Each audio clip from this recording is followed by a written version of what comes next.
What's going on, guys? I'm Gene Jensen.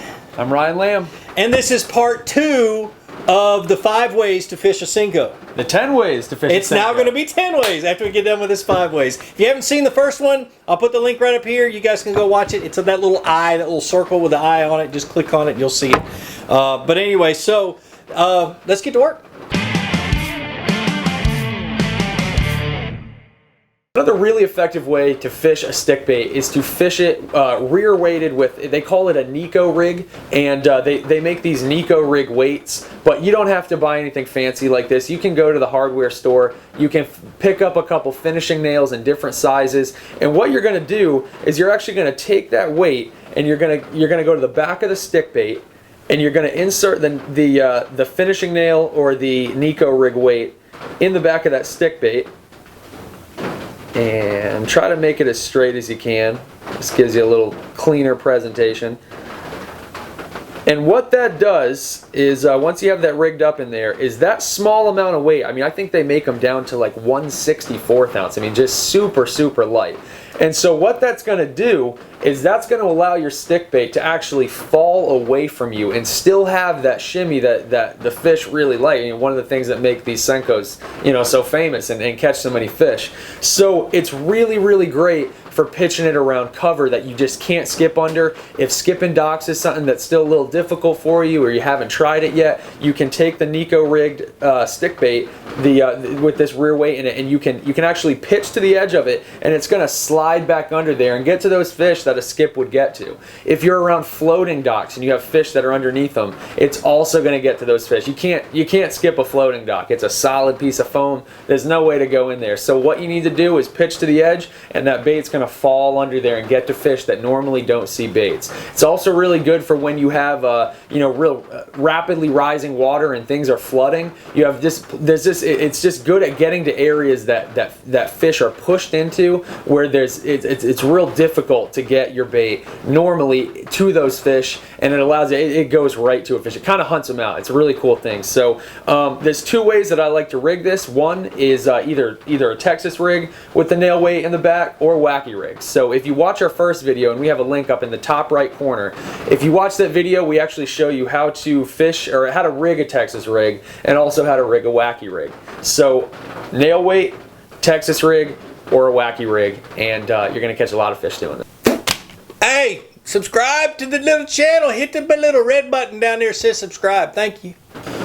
All right, now my favorite way to fish a stinking Senko, or a turd, is I love to fish it on a Carolina rig. And what a Carolina rig is, basically a long leader, hook, long leader, swivel, and a sinker with a few beads on it, stuff like that, and it just runs freely. I'll put the link to the video up in the top, and any of the links that I have made a video, or any of these baits or these rigs that I've made a video about, I'm going to put a link up there so you guys can go find it and watch the details on how to do it. But a Carolina rig, like I said, is one of my favorite. It allows me to get the bait out far, get it to the bottom, and fish it and still take advantage of that wiggle on the fall. My favorite bait to throw on a Carolina rig is actually a Biospawn Exo Stick.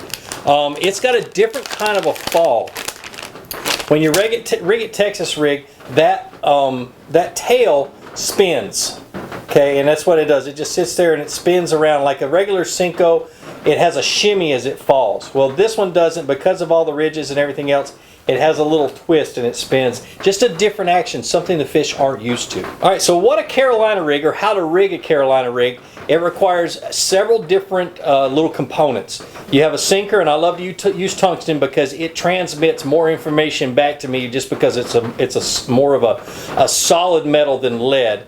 1 or 2 beads, and we use what are called force beads, and they're actually magnetic, but they don't break like a glass bead would break, because that tungsten is so hard. Then you go to a swivel, and that's all on your main line. Okay, so you get your main line with a hook and 2 beads, or 1 bead, that slide up and down your main line. They go to a swivel. You tie the swivel on, and then you tie your leader material, which right here it's about 15-pound fluorocarbon. You tie your leader about 18 to 24, maybe even 36 inches long. Then you tie on your worm hook. Plain and simple, just like you do a Texas rig. Run your hook through, twist it as it's coming through, lay it alongside to see where it goes in at, and then just as you're pulling it in, twist it up. And your goal is to keep that thing as straight as possible on that hook. You don't want any kinks in it because it'll twist your line. And you just cast it out, and what I do, instead of dragging it to get the maximum amount of fall, is I actually will lift my rod tip up and try to get the sinker to lift up off the bottom and fall back down, and then that bait follows and it has that shimmy. So that's a Carolina rig with a Senko. Next up is going to be the split shot rig, and this is a really cool finesse presentation that adds a little bit of weight, so you're able to cast a little bit farther, and it gives the fish just a different kind of look. One of my favorite ways to fish this is either through rock or through grass on the bottom. There's like that kind of grass that grows, not vertically like hydrilla, but kind of those, just that grass that grows up off the bottom just a little bit. And what that split shot rig will do is it'll actually keep that Senko up on top of that grass, and it'll sink down in little holes and pull the Senko with it, and it gives it the weight to actually pull it down in there. Sometimes the fish will be sitting in those, but it's a really cool little finesse technique. So what I do here is you're going to rig up your stick bait. You can either do Texas rig or wacky rig. With this one, I do prefer Texas over wacky just because it's a little more weedless, and I like to fish this around heavier cover. This hook's a little bit big for that. I'm actually using a 4-inch model here. This is a 5/0 hook, but I like to get away with as small of a hook as I can. And then what you're going to do is you're going to take a split shot weight. Now we like to use the, I believe they're called the Water Gremlin bull shots. I think they call them the bull shot because it looks like a bullet weight. And this really helps coming through grass and through wood. It's a lot cleaner coming through than when you use a standard round drop shot rig, or I'm sorry, a split shot weight, the round one. Now the only difference is that when you do put these bull shots on, it doesn't have the tabs like a normal split shot weight would have, to where you can remove it and put on a different size. So once you put this on, you're going to want to keep it on, and if you want to switch, just cut your line above it. So all you do is you have your stick bait. And then, really just play around with it. Sometimes I'll put the split shot 6 inches above the line. Typically, I like to take the rig and put it about a foot above it. Sometimes I'll go up to 18 inches. I really just kind of let the fish tell me what they want. It's a little easier to cast when you have the rig with a shorter leader between the weight and the worm. It's much easier to cast. You don't get that kind of, you don't have to wait for the rod to load up, on the back cast. So anyway, real simple. You just make sure that the bullet-shaped split shot is pointing upwards so that it'll come through the cover, and get it on your line there. And crimp it down. Now, a lot of people when they fish a split shot get concerned about the crimps inside the weight. It's kind of got a little zigzag pattern in there, and they get worried that it's going to damage their line, and it does. I mean, there's definitely a certain amount of abuse that it does to the line. It doesn't really nick it up and fray it, but it just makes it a little bit kinked, and it makes it just slightly weaker. If that's something you're really concerned about, one of the things that I've found that works for me is I just take a rubber band and I'll stick it in there on both sides of the weight, and then I'll crimp it around that. Now, when you do that, it's not going to hold as well on the line. So that's one of the things, is it will slide a little bit more. But if you're worried about it, if you're fishing 4 or 6 pound test line, that's definitely something I would suggest doing, is putting something in there to kind of pad it a little bit. But what you're doing really is just a mini Carolina rig, except that you don't have a swivel with beads and weights clacking, making noise. This is a real quiet, kind of just subtle technique to throw the stick bait and get in front of those fish's faces. So go out, give it a try, and catch some fish on it. So another way that I like to fish a Senko is actually on a Ned rig. I get these little jig heads, are called Finesse Shrooms from Z-Man, and they look something like this. And what I do is, it's simple. It's one of those new do-nothing type deals, and I've got a video about it, another link up there. But you take your Senko, your stick bait or whatever, and I want to basically bite it in half, and I'm not going to bite it this time. I'm going to cut it. Get a pair of scissors, cut it in half, and so you've got just a little section of it, and then you take it and you take your Ned rig, this little shroom's head. It's got a little 90-degree hook eye. It's got a little bait keeper right here, and I just thread it on there like you do any other jig head. Throw it in just like that. Push it through, and that's it. Tiny, tiny. Fish it on a medium light action rod. 10 pound test fluorocarbon line, fluorocarbon leader on your spinning rod, and just have fun. It's one of those things you can hop it, you can swim it, you can do all kinds of stuff. It's kind of a do nothing bait that catches tons of different types of fish and tons of bass. And like I said, I'll leave that link up there so you guys can go watch the video on how to fish a Ned rig. But there it is, one of my favorite ways. Our final way on how to rig a stick bait in this series is a way that is really, really, really, really underrated. People very rarely do this, but it catches the crap out of the fish. And here's the deal. When Gary designed these baits, he designed it for what I'm about to show you, okay?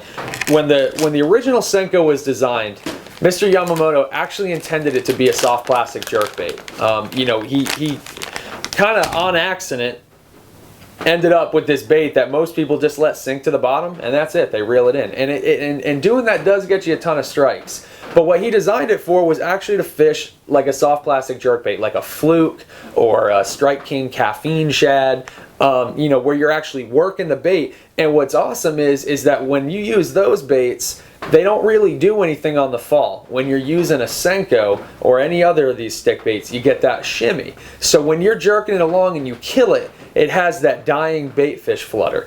And you know, I mean, he designed this thing because he looked at a Bic pen and he was like, I want to make a bait like that. And you know, the rest is history. We all know. So the way that I like to do this, and this is actually something that I saw from Gary when Mr. Yamamoto did this, is all you do is take a hook.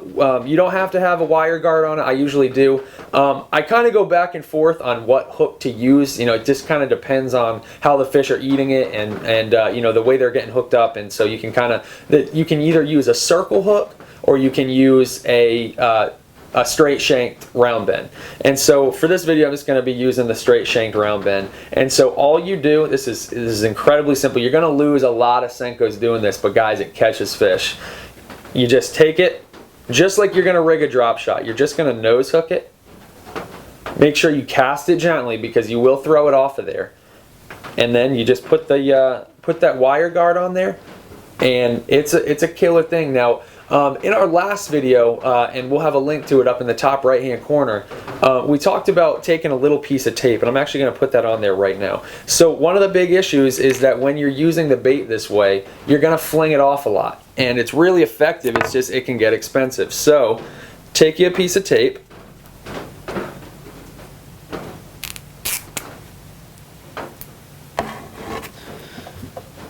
and where you're going to have that nose hooked, just wrap the tape around the front of the bait. And I have used this method a bunch. The fish do not care. It's just a small color. A lot of these baits turn gray and black to the fish underwater at a certain depth anyway, so it ain't doing anything but making it last a little bit longer, you know, so you can save a little bit of money. But put that tape around the nose of it there, and you are going to put the hook right through it. No, not into your thumb like I just did. Push it past the barb, and just the fact that it's so difficult to put on there, you know, shows you that it's a lot more durable when you're doing it this way. And so there you go, that's it. And all you're going to do is fish this just like a soft plastic jerkbait. Throw it out there, twitch it, kill it, and on that fall, it's, you know, since you're using a light wire hook, either a circle hook or this straight shank, it's not going to mess up the action at all. It's still going to have that weightless free fall where it's going to shimmy back and forth. So you have that erratic looking thing where it's, you know, jerking left, it's going right, it's diving down, and then you kill it, and it's just going to have that shimmy. And a lot of times when you kill it, you pick it up to move it again, and boom, there's a fish right on it. So this is a really kind of, you know, this is something that's, you know, I'm sorry for the people that have been fishing it and effectively using this for years, but you know, this is definitely something to try. If you're out there and you're not catching fish, definitely give this a go. It'll work for you. Enjoy it. If you haven't seen the other video of the other 5, it's right up to click on that little eye up there, and that eye will show you all the different all the different cards that and links to all the videos that pertain to the rigs and things like that we used in this video. It's just, the Senko is such a versatile bait, just like a lot of other soft plastics. You can fish it tons of different ways, and we're excited to give it to you. Any of the baits and any the tackle that we used in this video, the links, the Tackle Warehouse links, are going to be down in the description.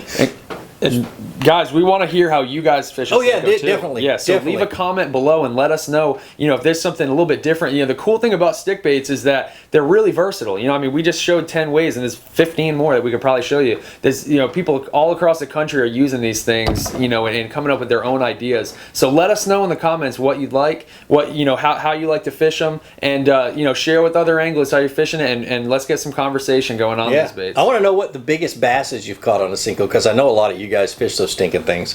So you need to start fishing them more. I need to fish them more. Yeah. I definitely do. But like I always say, be sure to introduce somebody to fishing. Introduce them to my channel. Let me help you teach them how to fish. More importantly, get out on the water, go out and catch some fish. Have a great day. Don't give me freaking. See ya.